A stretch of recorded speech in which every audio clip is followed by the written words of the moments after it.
Hello दोस्तों, आज हम लोग सबसे इम्पोर्टेंट टॉपिक सॉफ्टवेयर इंजीनियरिंग का पढ़ने वाले हैं, जो कि हमारा है एच डी एल सी। यानी कि ये टॉपिक ऐसा है, कोई भी आप कंप्यूटर रिलेटेड कोर्स कर रहे हो जिसमें सॉफ्टवेयर इंजीनियरिंग आता है, तो उस पेपर में बहुत ज़्यादा चांसेस है कि ये क्वेश्चन आपको ज़रूर मिल जाए। तो हम लोग एच पढ़ना स्टार्ट करते हैं। It is stand for software development life cycle. जो एच है उसका पूरा नाम क्या होता है? Software development life cycle. It describe the sequence of phases और step to develop any software. Basically जो हम लोग का एच होता है वो हम लोग को किसी भी सॉफ्टवेयर को डेवलप करने के लिए किस सीक्वेंस में डेवलप करना है ये बताता है, और साथ साथ कौन कौन से फेसेस से होकर हम लोग को सॉफ्टवेयर डेवलप करना पड़ेगा उसके बारे में बताता है। जो हम लोग का एच है उसके 3 इंपॉर्टेंट फेसेस होते हैं। पहला है कॉन्सेप्शन स्टेज, दूसरा है इम्प्लीमेंटेशन स्टेज, तीसरा है मेंटेनेंस। बेसिकली फर्स्ट स्टेज में हम लोग ये बात करते हैं कि जो हम लोग का सॉफ्टवेयर है उसका प्लानिंग कैसे करेंगे, उसको डिफाइनिंग कैसे करेंगे। तो ये सब पार्ट किस में आ जाता है? फर्स्ट पार्ट में। सेकेंड पार्ट होता है अपना इम्प्लीमेंटेशन स्टेज। इम्प्लीमेंटेशन स्टेज में हम लोग बेसिकली हम लोग का सॉफ्टवेयर कैसा डिज़ाइन होगा, कोडिंग होगा, टेस्टिंग होगा, ये 3 पार्ट हम लोग किस में भी डिसाइड करते हैं? सेकेंड स्टेज में। थर्ड मेन फेस होता है हम लोग का मेंटेनेंस। बेसिकली इस पार्ट में हम लोग अपने सॉफ्टवेयर को यूज़र को दे देते हैं यूज़ करने के लिए, और वो हम लोग को सामने से फीडबैक देता है। तो बेसिकली कुछ इंपॉर्टेंट फेसेस है, यानी कि बेसिकली से एच में 6 इंपॉर्टेंट फेजेस है जिससे होकर हम लोग को गुजरना पड़ता है।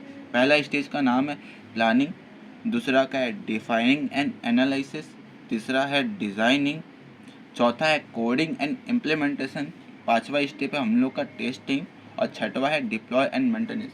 कई सारे जगह आपको डिप्लॉयमेंट अलग दिख सकता है और मेंटेनेंस अलग फील्ड में हो सकता है। बेसिकली हम लोग प्लानिंग स्टेज में बेसिकली हम लोग अपने प्रोजेक्ट को डिफ़ाइन करते हैं, प्रोजेक्ट का स्कोप क्या होगा ये बताते हैं, और रिसोर्स प्लानिंग करते हैं। बेसिकली जो प्लानिंग स्टेज है इसमें हम लोग यूज़र से इंटरेक्ट होते हैं और उनसे हम लोग जो भी उनको सॉफ्टवेयर के रिलेटेड जो भी हम लोग को नॉलेज देना है या जो भी उनका रिक्वायरमेंट है वो सब के बारे में हम लोग पूछते हैं। नेक्स्ट स्टेप होता है डिफाइनिंग। तो डिफाइनिंग स्टेप में हम लोग सबसे इम्पॉर्टेंट काम करते हैं SRS डॉक्यूमेंटेशन। SRS का फुल फॉर्म होता है सॉफ्टवेयर रिक्वायरमेंट स्पेसिफिकेशन। बेसिकली ये एक डॉक्यूमेंटेशन है कि हम लोग सॉफ्टवेयर को किस टाइप से डेवलप किए, क्या क्या चीज़ इसमें यूज़ हुए हैं, क्या क्या इसका DFT है, ईयर डायग्राम है, इसके सब चीज़ डिटेल जो सॉफ्टवेयर का डिटेल होता है वो हमारे SRS डॉक्यूमेंटेशन में होता है। नेक्स्ट हम लोग इस पर अपने सॉफ्टवेयर का फंक्शन रिक्वायरमेंट को गैदर करते कि क्या क्या फंक्शन हम लोग को इम्प्लीमेंट करना पड़ेगा, और साथ ही साथ टेक्निकल जो कि कोडिंग, ये सब आपका टेक्निकल रिक्वायरमेंट्स में आ जाता है। नेक्स्ट फेस होता है आपका डिज़ाइनिंग। डिज़ाइनिंग में सबसे 2 इम्पॉर्टेंट चीज़ होता है सॉफ्टवेयर का एक DFT तैयार करना और दूसरा ER डायग्राम करना। दोनों के दोनों हम लोग के सॉफ्टवेयर के ग्राफिकल डिज़ाइन बोल सकते हो। ग्राफ के वे में हम लोग अपने सॉफ्टवेयर को प्रेजेंट करते हैं कि वो किस टाइप से वर्क कर रहा होगा, उसमें डेटा किस टाइप से फ्लो हो रहा होगा, कौन कौन से फेसेस है, कौन सा फेस किससे कनेक्टेड है, उसके बारे में हम लोग इसमें ग्राफिकल डायग्राम बनाते हैं। और बेसिकली हम लोग डिज़ाइन में भी हम लोग अपने सिस्टम का लेआउट बनाते हैं कि वो किस टाइप से दिख रहा होगा, किस टाइप से वो परफॉर्म कर रहा होगा। इसके बाद नेक्स्ट स्टेप हम लोग का है coding and implementation. Coding basically we can coding in this phase according to design. हम लोग ने जो DFD या ER डायग्राम बनाया है तो उसके थ्रू हम लोग उसको सॉफ्टवेयर में हम लोग कोडिंग के थ्रू उसको कनेक्ट करते हैं और इम्प्लीमेंट करते हैं। कोडिंग एंड इम्प्लीमेंटेशन के बाद नेक्स्ट स्टेप आ जाता है आपका टेस्टिंग फेज।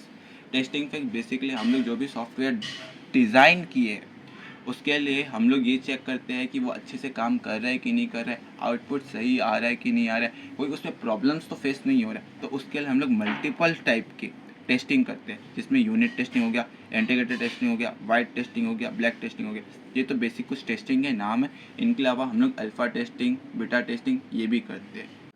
सबसे लास्ट फेस आता है मेंटेनेंस। मेंटेनेंस में 2 फेस आता है, एक फीडबैक आता है और एक रिसॉल्व द प्रॉब्लम। बेसिकली हम लोग मेंटेनेंस से पहले हम लोग यूज़र को अपना सॉफ्टवेयर दे देते हैं और यूज़र को बोलते हैं कि आप इसको यूज़ कीजिए। तो वो यूज़ करता है तो फिर वो हम लोग को कुछ ना कुछ फीडबैक देता है, कुछ अच्छे फीडबैक देता है या कुछ बुरे फीडबैक देता है। जो बुरे रहते हैं यानी कि जो कुछ लैग आ रहा होगा हम लोग के सॉफ्टवेयर सिस्टम में, तो हम लोग का काम रहता है कि हम उसको मेंटेनेंस करें और वो सब लैग को रिसॉल्व करके यूज़र को वापस ऐप या सॉफ्टवेयर हम लोग उनको दें। बेसिकली जो हम लोग का SDLC मॉडल होता है उस पर बेस ये सब मॉडल्स है, waterfall models, RAD model, agile model, spiral model. ये जो मॉडल है ये पूरे के पूरे SDLC मॉडल पर बेस्ड है। तो गाइस ये हमारा SDLC था, एक बार शॉर्ट में रिकॉल कर लेते हैं। सबसे पहले हम लोग पढ़े कि ये सीक्वेंस ऑफ फेस और सॉफ्टवेयर डेवलप करने के लिए फेस अपने को बताता है। इसके 3 मेन पॉइंट है, एक कॉन्सेप्ट स्टेज, इम्प्लीमेंटेशन स्टेज और मेंटेनेंस स्टेज।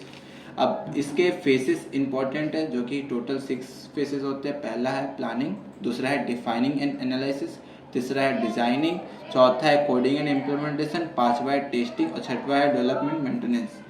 तो यहाँ पे हम लोग का SDLC कंप्लीट होता है। तो आपको ये वीडियो कैसे लगा आप ज़रूर बताइएगा, और आपको ये अच्छा लगा तो अपने दोस्तों को ज़रूर शेयर कीजिएगा। Thank you.